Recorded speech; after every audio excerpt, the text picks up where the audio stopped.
सातपूर कॉलनीतील ओम साईराम मित्रमंडळ प्रणित सातपूरचा राजा 2025 गणेशोत्सवाचे यंदा हे 11वे वर्ष आहे। मनसेचे राज्य उपाध्यक्ष तथा प्रभागाचे माजी नगरसेवक सलीम मामा शेख, सामाजिक कार्यकर्ते संजय जाधव, सातपूर शिवजन्मोत्सव समितीच्या माजी कार्याध्यक्षा गीताताई जाधव, युवा नेतृत्व जुनेद सलीम शेख यांच्या प्रमुख मार्गदर्शनात सातपूरचा राजा गणेशोत्सव मंडळाचे संस्थापक अध्यक्ष सागर नांगरे, अध्यक्ष तुषार पाटील, उपाध्यक्ष जयदेव रावते, कार्याध्यक्ष मयूर बैरागी, खजिनदार साहिल कदम, सरचिटणीस कृष्णा भालेराव यांच्या वतीनं काल सायंकाळी सातपूरचा राजा गणरायाचा मुखदर्शन सोहळा मोठ्या राजेशाही थाटात, भक्तिमय धार्मिक वातावरणात आणि मोठ्या उत्साहात संपन्न झाला। फटाक्यांच्या आतिषबाजी आणि ढोल ताशांच्या गजरात प्रथम मान्यवरांचे यथोचित स्वागत करीत औक्षण करण्यात आले।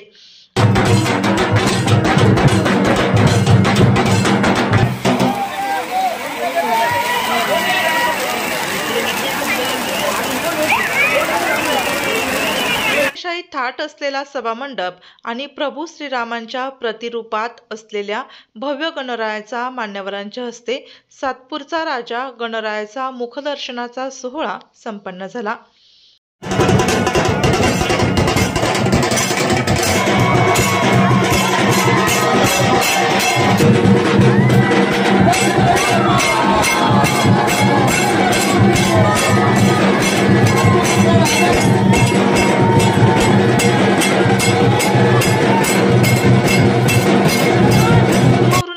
मंत्रोच्चारात प्रमुख मान्यवरांच्या तसेच परिसरातील असंख्य नागरिक, महिला व बालगोपालांच्या मोठ्या गर्दीत पूजन, अर्चन व आरती मोठ्या भक्तिभावात संपन्न झाली।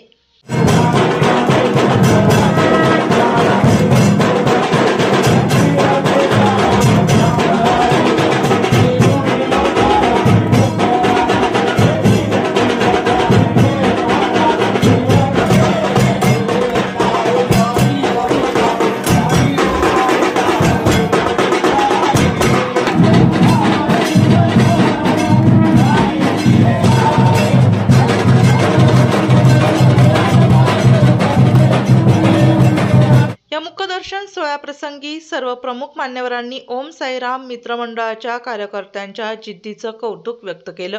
राम अवतारात आहे म्हणून सर्वांना जय श्रीराम। धन्यवाद।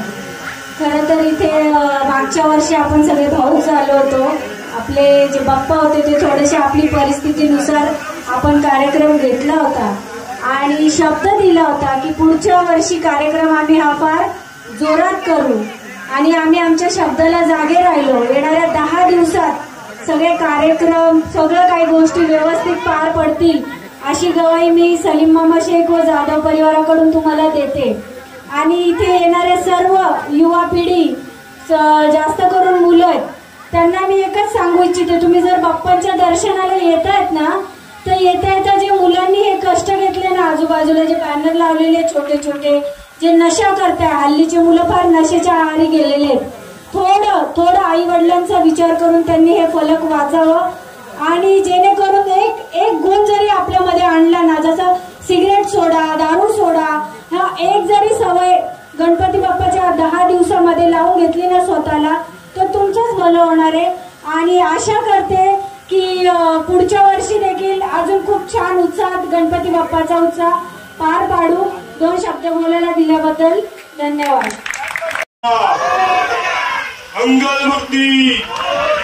नक्की दिनेश, तू बरेच वेळा बोलून सांगतो की तुम्हाला किती वेळ लागेल, त्याच्यासाठी काय कष्ट घेतले।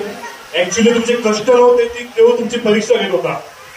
तो पण म्हटला की मी येणारच तुमच्याकडे, पण मी बघतो तुम्ही किती वेळ सहन करता माझ्या स्ट्रगल। आणि नक्कीच ही तुमची इच्छा शक्ती होती, हे तुमची श्रद्धा होती की आज बाप्पा समोर उभे आहेत आणि इतकी सुंदर मूर्ती बघण्याचा योग आम्हाला तुम्ही उपलब्ध करून दिला।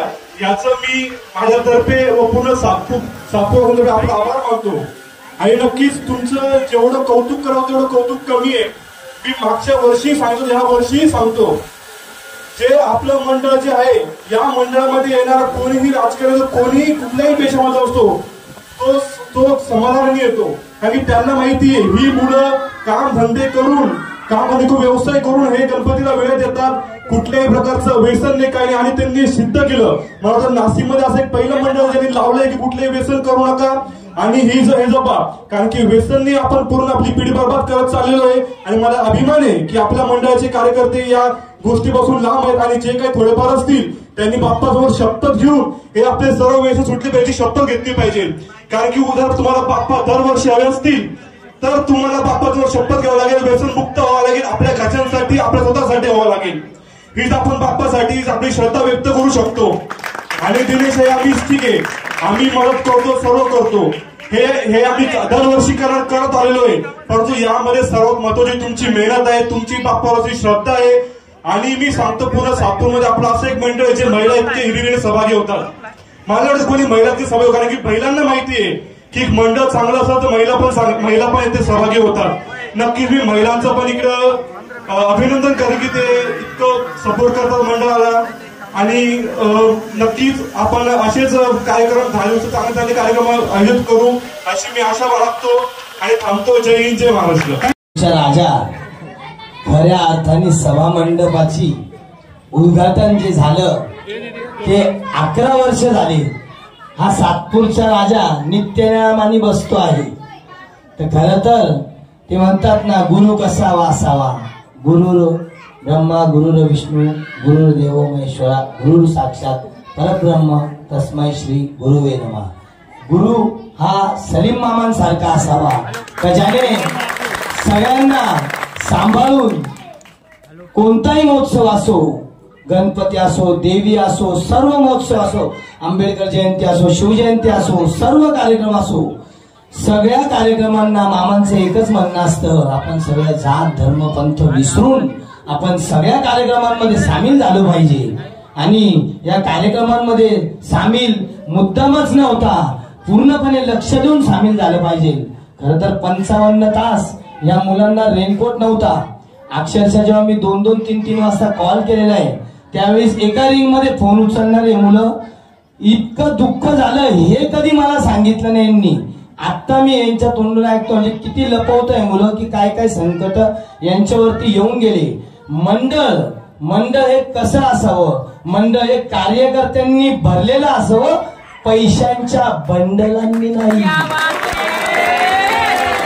पैशाच्या बंडलांनी तरी जग भरलेलं आहे आणि पैसा कुठेही कामी येत नाही.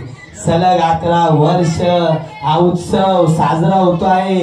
कधी भीती वाटायची रस्त्यातनं काय होईल, कधी वाटायचं गणपतीचं काय होईल. लोक हसायला बसले, चांगला कार्यक्रम करायला रिकामे आहेत असं त्यांना वाटतं. कुठेतरी विघ्न हो असं कोणाच्या तरी मनात भरपूर लोकांचे असेल, पण ते शक्य होणार नाही. कारण हा सातपूरचा राजा नवसाचा राजा आहे. मी 11 वर्षापूर्वी खूप काही नवस केला होता, पण आज मला ते सत्य होताना दिसतंय. म्हणून या सातपूरच्या राजाची शान तशीच राहणार. अरे ही शान कुणाची? खर तर दिनेशने सांगितलं की ज्यावेळेस आम्ही मूर्ती ठरवण्यासाठी आम्ही स्वतः त्या ठिकाणी गेलो होतो. पण मूर्ती घेऊन असताना आम्ही त्यांच्या सोबत नव्हतं. याचं शल्य कायमस्वरूपी आमच्या मनामध्ये राहणार आहे. आणि मला वाटतं दिनेश, हा जो तुमचा बाप्पा जो लालबागच्या राजा बाप्पा जी आपण मी सुरुवात केली आणि सातपूर कॉलनीमध्ये आपण या ठिकाणी बाप्पाला या ठिकाणी घेऊन आला. आपल्याला 48 तास नाही तर आपल्याला 56 तास या ठिकाणी यायला लागलेले आहे. आणि 56 तास यासाठी लागले आपल्याला यायला. आपलं वर्ष आपल्या बाप्पाचं 11वं वर्ष आहे. आणि 5 आणि 6ची जर बेरीज मिळवली ती सुद्धा 11 होते. म्हणून तुम्ही मला तर खरोखर तुमचं मला त्या मंडळाच्या सर्व कार्यकर्त्यांचं मनापासून कौतुक करावं असं वाटतं. 56 तास मुंबईहून प्रवास करत असताना पावसामध्ये तोही प्रवास करत असताना मला वाटतं तुम्हाला कोणालाही काही होणार नाही. या सातपूरच्या राजाचे आशीर्वाद तुमच्या मागे आहे. आणि आपला हा सातपूरचा राजा पावणारा राजा आहे, नवसाला पावणारा राजा आहे. कुठलंही विघ्न सातपूरचा राजा येऊ देणार नाही. म्हणून तुम्ही 56 तासाचा प्रवास सुखरूप करून या ठिकाणी पोहोचले. खर तर हे व्यासपीठ राजकारणाचं नाहीये. ज्यावेळेस दिनेश बोलत होता, दिनेश नगरसेवक मागच्या सुद्धा मी आलो होतो. त्याच्या 1 वर्ष अगोदर माझा मुलगा, ज्यावेळेस माझं ऑपरेशन झालं होतं त्यावेळेस माझा मुलगा सुद्धा आला होता. त्यावेळेस माझ्या मुलाने सुद्धा त्यात तुम्हाला सांगितलं होतं आणि आमच्या गीताताईने सुद्धा तुम्हाला सांगितलं होतं, संजय भाऊने तुम्हाला सांगितलं होतं, आम्ही नगरसेवक असो किंवा नसो, आमच्यासाठी जनतेने आम्हाला दिलेले आशीर्वाद हेच आमच्यासाठी खूप मोठं नगरसेवक. खरं तर सातपूरच्या राजामध्ये आल्यानंतर, सातपूरच्या राजाच्या मित्रमंडळामध्ये या ठिकाणी आल्यानंतर एक नवचैतन्य निर्माण होतं. जर आपण बघितली सर्व पोरं, मग सागर असेल, अनेक आपल्या या ठिकाणी मंडळाचे कार्यकर्ते हे खरोखर भक्तिभावानं या ठिकाणी श्रीची पूजा करता, श्रीचं आगमन या ठिकाणी करता. जर तुम्हाला कोणी असं म्हणत असेल का निवडणुका आल्या म्हणून तुम्ही या ठिकाणी गणरायाची स्थापना केली, त्यांना एकच सांगायचं, आम्ही 11 वर्षापासून श्रीची स्थापना या ठिकाणी करतोय आणि यापुढेही करत राहू. त्यांना एकच सांगायचंय, तुम्ही निवडणुका आल्या म्हणून श्रीची स्थापना केली का या ठिकाणी? मला वाटतं श्रीची स्थापना करणं हा प्रत्येकाचा अधिकारी हक्क आहे, धार्मिक उत्सव आहे आणि तो प्रत्येक जाती धर्माचा अधिकार आहे. त्या धार्मिक उत्सवामध्ये सर्वांनी सहभागी होणं. मी तुम्हाला एकच या निमित्तानं एकच सांगणार आहे, कोण काय बोलतं याकडे दुर्लक्ष करा आणि खरोखर तुम्हाला सातपूरचा राजा हा खरोखर तो आम्हाला सुद्धा पावणारे आणि तुम्हाला सुद्धा पावणार. परत आपल्या सर्वांना वेळ खूप झालेला आहे, 10 वाजले. आमच्या माता भगिनी या ठिकाणी आलेला वाटतं, कोणाची जेवण पण झाली नसेल आणि वाटतं आपल्या श्रीच्या पूजा याच्यामध्ये एवढं तल्लीन होऊन जाता. वाटतं आमच्या अजून काही भगिनींनी स्वयंपाक सुद्धा या ठिकाणी केलेला नसेल. परत 10 वाजले. मी परत आपल्याला सर्व या भागातील सर्व मंडळाच्या कार्यकर्त्यांना, येथील माता भगिनींना गणेश उत्सवाच्या खूप खूप शुभेच्छा देतो. या कार्यक्रमाच्या निमित्ताने प्रमुख मान्यवरांच्या उपस्थितीत मंडळातील पदाधिकाऱ्यांचा अभिष्टचिंतन सोहळाही मोठ्या उत्साहात संपन्न झाला.